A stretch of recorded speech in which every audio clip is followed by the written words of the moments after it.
Bro இல்லை நான் வந்து கேஸ் போட்டுக்கிறேன் தேவையில்லை எனக்கு. நான் நெக் பேமெண்ட் கட்டி வண்டி வாங்கியிருக்கேன். எனக்கு ரோட்டில் ஒவ்வொரு டைம் வண்டி தள்ளணும் அவசியமா? அண்ணா நகரில் ஒவ்வொரு டைம் நான் வண்டி தள்ளிட்டு ரோட்டில் போகிறால கேவலமாக பார்த்துட்டு போகிறேன். நான் வந்து கேஸ் போட்டுக்கிறேன். கோர்ட்டுக்கு பார்த்துக்கலாம், கோர்ட்லேயே நம்ம பார்த்துக்கலாம். நான் கேஸ் போட்டுக்கிறேன். எல்லாமே ரெக்கார்டாக தான் இருக்குது, நான் பார்த்துக்கிறேன். சர்வீஸ் பில்லேருந்து எல்லாமே கையில் இருக்குது. நான் உங்களுக்கு அனுப்பிவிட்ட என் வண்டி புக்கு எல்லாமே இருக்குது. நீங்கள் அன்றைக்கி எனக்கு க்ளைம் பண்ணி தரேன் தானே ஒரு வாரம் வண்டி நிறுத்துனீங்க. இங்கே சொல்லுங்கள், அதை சொல்லுங்கள். எனக்கு க்ளைம் பண்ணி தரேன் தான் நிறுத்துனீங்க. சர்வீஸ் மட்டும் முடிஞ்சிருந்துச்சுன்னா அப்போ 2 நாள் எனக்கு வண்டி கால் பண்ணீங்க. சர்வீஸ் முடிஞ்சிருச்சு, வண்டி எடுத்துக்கோங்க. செகண்ட் சர்வீஸில் இது நான் சொல்லிட்டு போனாக்க பாருங்கள், மென்ஷன் பண்ணி சொல்லிட்டு போய் இங்கே பாருங்கள்.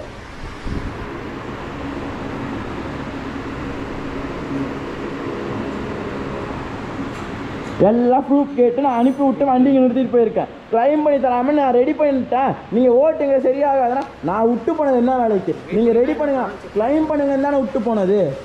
ப்ரோ உங்கள் சைடில் வந்து சர்வீஸ் சுத்தமாக மட்டமாக இருக்குது. மட்டமான சர்வீஸு.